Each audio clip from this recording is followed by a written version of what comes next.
What's up, guys? Tim Little. Welcome back to Tactical Bassin. Today's video, I wanted to shoot just kind of a weekend gear wrap up. I'm out here in Michigan. I'm fishing the Great Lakes area, and traveling across the country is never easy. You got to pack a bunch of gear. I like a lot of tackle. I use a lot of different things. So condensing a week trip into a 50-pound bag can be kind of hard. So I wanted to show you guys pretty much everything I brought, the rods, the gear, the baits, and kind of go over the thought process of why I picked certain things. So I just wanted to kind of show you guys everything I had to come up here to chase some of the biggest smallmouth on the planet.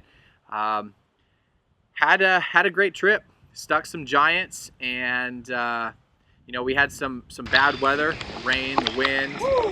Northern Michigan this time of year can be brutal, but it all paid off. It made the trip worthwhile. So right off the bat, let's talk rods. You can only bring so many rods. I actually shipped them out prior to the trip to my buddy Jared's house, and he actually brought them up in his boat. So rods weren't that big of a deal. It was more the baits, the line, the gear, keeping it under 50 pounds, along with your clothing, your rain gear, your boots, just everything. So I'm gonna go through this stuff. Let's start with rods.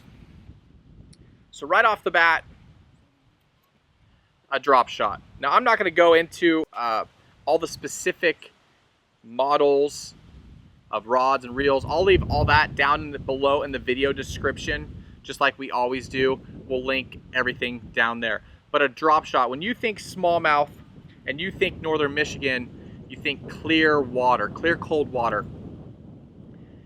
Again, when you're planning for a trip like this, it can be a little overwhelming because you got to cover everything, right? You got to cover all depths of the water column. You got to cover wind, rain, clouds, bluebird skies, crystal clear water, muddy water, stained water.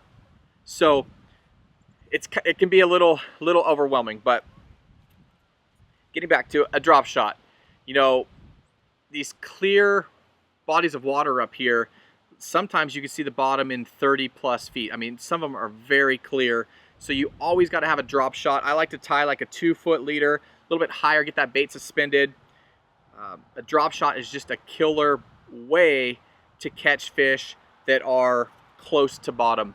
If I'm firing a reaction bait or a swim bait out and I'm covering water and I look down on the graph and I see an arch, I can drop vertically straight down to them. So I never leave home without a drop shot.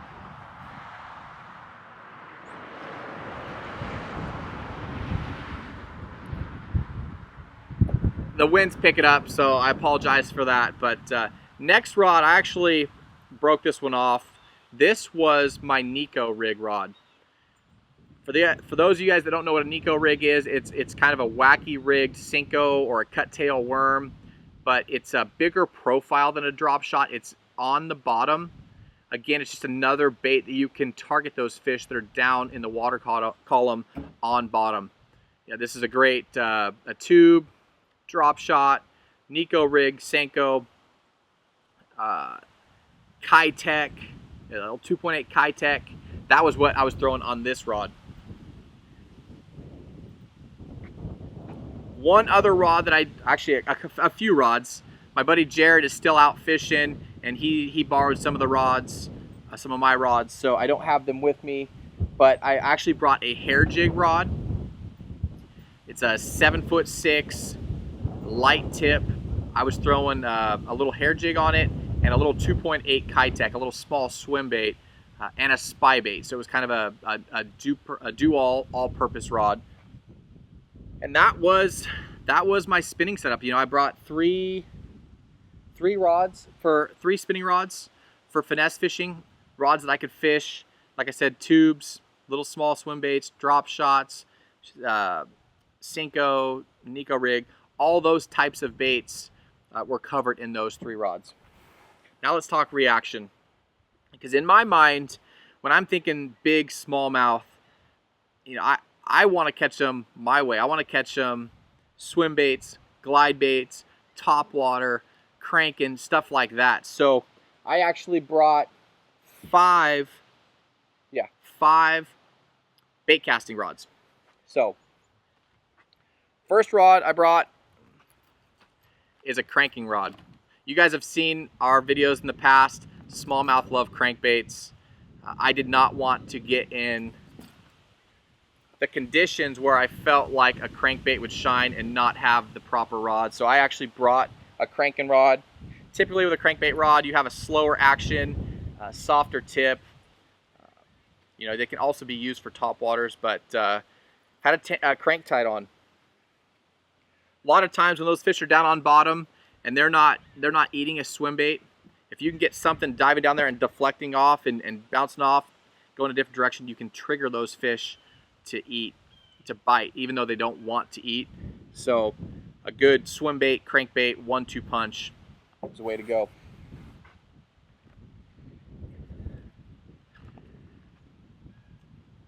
Swim bait rod, the Kitech. Don't leave home without that for smallmouth fishing. I don't know even what to say about that. I've caught so many big smallmouth on that setup right there. The chartreuse blue Kitech.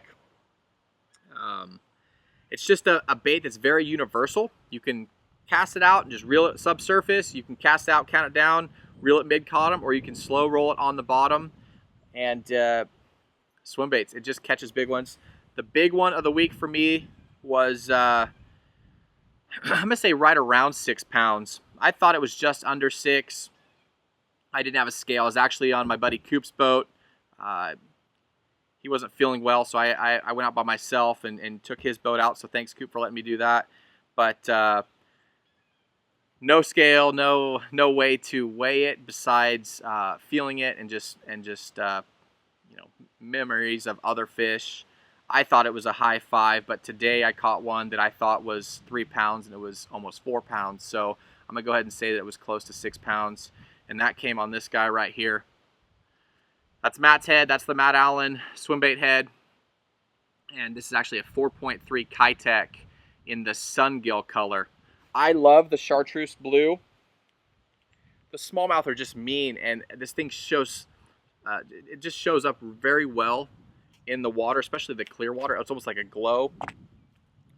But I just wasn't getting bit on it, and I actually made the switch to this color right here. It still has kind of a chartreuse mustard kind of color on the bottom, but it has a green pumpkin top, so it's not as in your face type of color. So kept that one right there. That put the big one in the boat. How I caught that fish, I was sitting on the outside of a hump, casting out to deep water. I thought those fish would be sitting on that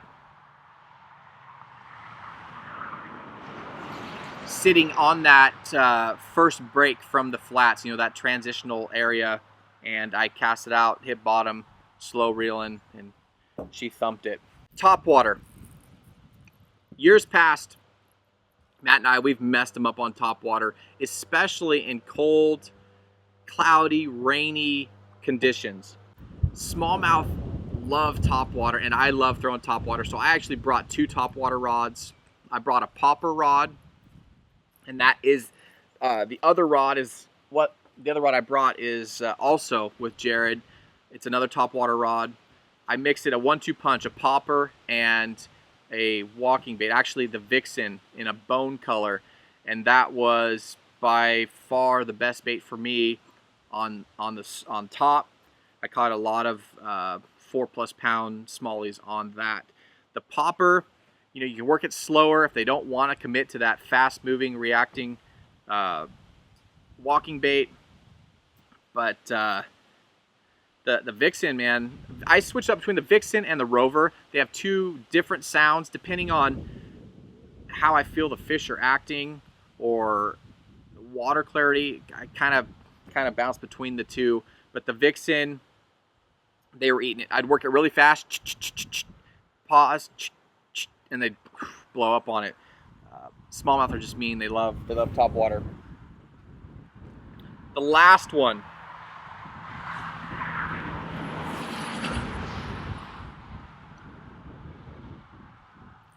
This bait right here, the River Sea S-Waver 168. You guys have heard us preach about this for years.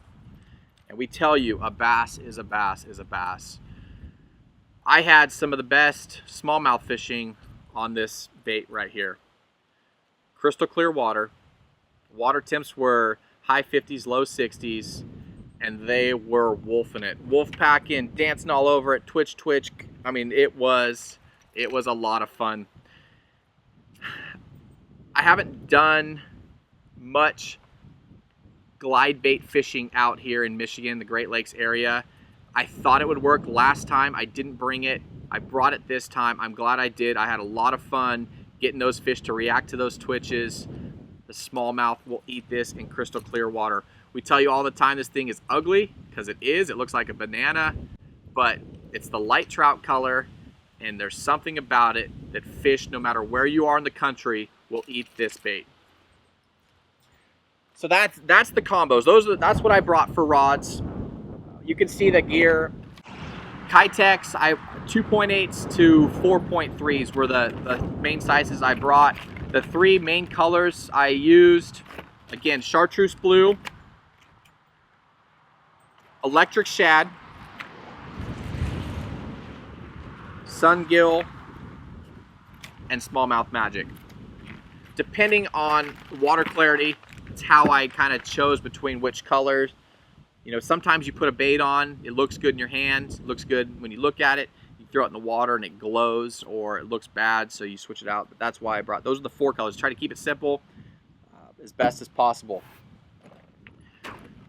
You know, again, when you're trying to pack 50 pounds, 50 pounds is a hard mark to reach with weights and hooks and hard baits and all your clothes, all your gear, your rain gear, your boots, all that stuff. So I actually got one of these Bass Mafia bags, and I put my Ned Rigs head in there, some spare treble hooks, some line, some spare split rings, some leader line, just all my terminal tackle in that.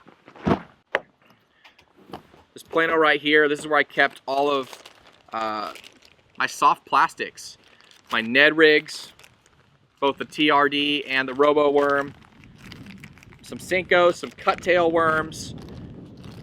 Let's see what else I got in here. Some drop shot baits. Again, I'll link all this stuff down there. This is all stuff that I have so much confidence in. Some Senkos, more Senkos, some tubes.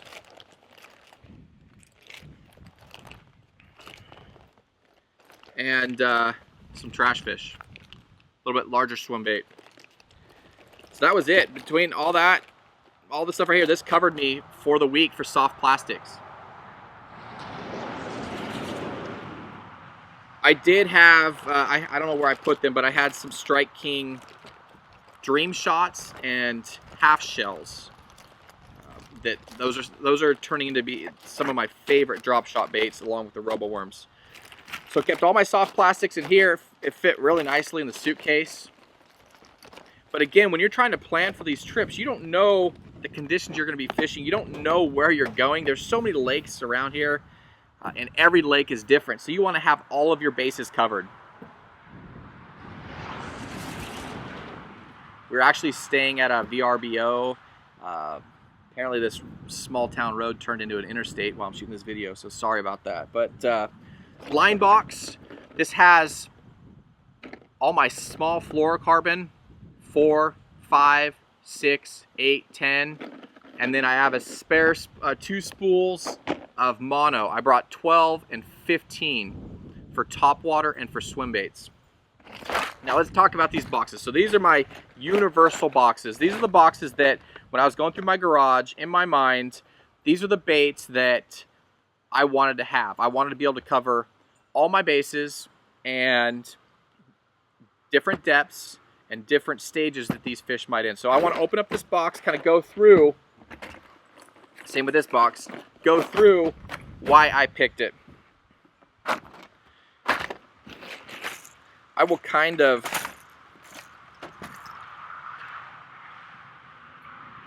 jump through this. So right up here, I have Whopper Floppers. I have the 90, the 110, the 130, and the new 75. just different sounds, different profiles. That's why I brought one of each. Walking baits. This is where I brought a handful of different ones. I brought the shower blows. You guys have seen videos on that. That is a great bait. The Rover, that's one of my favorite walking baits. The River to Sea, the Bubble Walker, a lot more commotion, a lot more spitting action. And of course the Vixen, that's tied on to the rod. I got some other top waters in here, so I'll open this box as well. Whopper Flopper. I got some Rio Ricos and some other poppers in here. Again, sometimes those fish don't want to chase a fast moving topwater. When you know where the fish are positioning, you can cast out and kind of bloop, bloop, you know, just kind of leave it above their head where they don't have to chase it down. They can sit there and stare at it. So I covered the Whopper Floppers, the top water. Then I went with some square bills, some Lucky Crafts, some River to Seas. They both run at different depths. You know, you want to cover your 1 to 3 and your 2 to 5, 2 to 6 depth range with square bills. I got some medium cranks in some craw and ghost and shad colors, all 3 different colors.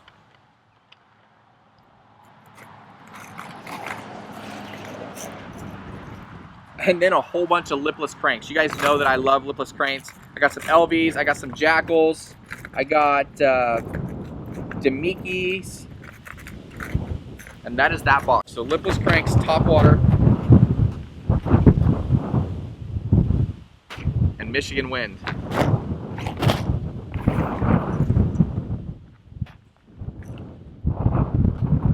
Again, S-Waver, I brought a couple different colors.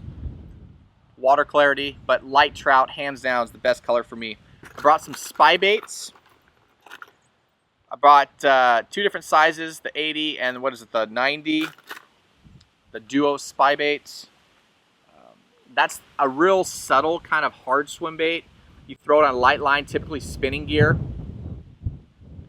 When those fish are suspended in the water column, you can count them down to 8, 10, 12 feet, whatever it may be, and then reel it through. It's just a real do-nothing bait, real subtle action for those finicky fish. Got some deep cranks, rip bait, more deep cranks, different colors. I got Mega Bass, got River to Sea, Strike King, some more rip baits, you know, some little tiny Lucky Crafts. Again, you're trying to figure out what to pack, so you got to take a little bit of everything. Some spoons. You guys know that Matt and I like throwing spoons. Again, if you can find those fish schooled up offshore over bait, you don't want to not have a spoon, because that is the best way to get them fired up and catch them. Some poppers, I already talked about those. Some more lipless baits. And some blade baits. Blade baits are a little bit, they're better in cooler water. You never know what the water temperature is going to be depending on each lake. It's completely different. So lipless cranks and then blade baits for that cold water. And the very last box that I packed is a hook box. I got drop shot hooks. I got swim bait heads. I got tons of swim bait heads. Some underspins, little tiny underspins. Some TRD heads, some guppy heads. Those are the little guys for the, sharp. Little guys for the 2.8 Kitech. I got, this is actually a wacky rigger for putting O-rings on Senkos. I got some hair jigs and just some more little terminal tackle things, some O-rings. So that is everything I packed. More of the drop shot hooks and weights are in that bag over there. But I really want to talk to you guys about the stuff that I didn't bring and that I wish I would have. Again, I told you I messed them up on top water and the glide bait and the Kitech. Probably could have caught some more on drop shot and finesse tactics, but I like throwing the reaction. The two baits that I wish I would have brought that I did not bring, one would be the A-rig. With these windy conditions, I messed up not bringing an A-rig. I really feel like the way those fish were chasing the glide bait, like I said, they were dancing all over it. You could see them, you know, dancing all over it. You'd get bit, you'd stick one, it'd come off, you'd stick another one. I felt like if you had an A-rig, you could have really put a hurting on them. So I wish I would have brought an A-rig. The other bait that I wish I would have brought was a spinnerbait. These fish surprisingly would move up very shallow, in 2 to 3 feet, you know, not deep at all. A spinnerbait, those fish would move up super shallow, and sometimes these lakes had reeds, and I felt like something with some flash or a big underspin, something like that, would have added to the swim bait. You know, a spinnerbait, you could burn it through those reeds, deflect off of them, have that extra flash, and catch some fish. But that is how I packed for fishing the Great Lakes. Again, halfway across the country, you got to limit your tackle. You can't bring it all, and that is what I brought. I caught some great fish. I wish I would have had a couple other baits, but besides those 2 other baits, the A-rig and the spinnerbait, I had everything I needed in these few 4 or 5 boxes and bags. Don't leave home without proper rain gear. Out here, these storms, they show up on you in a hurry. And the last thing is good sunglasses. Good polarized sunglasses. When I was throwing that glide bait, when I was throwing that S-Waver, even in clear water, I had cloudy, overcast, misty, rainy conditions. But with the polarized glasses, I couldn't see the fish themselves per se, but I could see dark spots. I could see movement, and that just it gives me more confidence when I can picture a fish or see a fish following my bait. You know, you kind of change your stance and you start working that bait like you know, that whole cat and mouse game, right? You're trying to work that bait and get them to eat, and it helped. I could see fish. I could see them when there was 2 or 3 coming out, and I'd twitch, and they'd kind of dance around it, and I'd twitch. Or so even in clear water, even in cloudy conditions, get yourself some good polarized sunglasses, because you need to watch that bait. I can't stress that enough. With a glide bait or anything like that that's somewhat just below the surface, you need to be able to follow that bait and see what is following that bait, if that makes sense. Anyways, guys, hope you guys liked that video. If you did, hit that like button. Remember, subscribe to our channel. We're doing 3 videos a week for you. If you guys have any questions, please leave those down below in the comments section. Again, sorry for the interstate in the background. We appreciate you guys. Have a good one.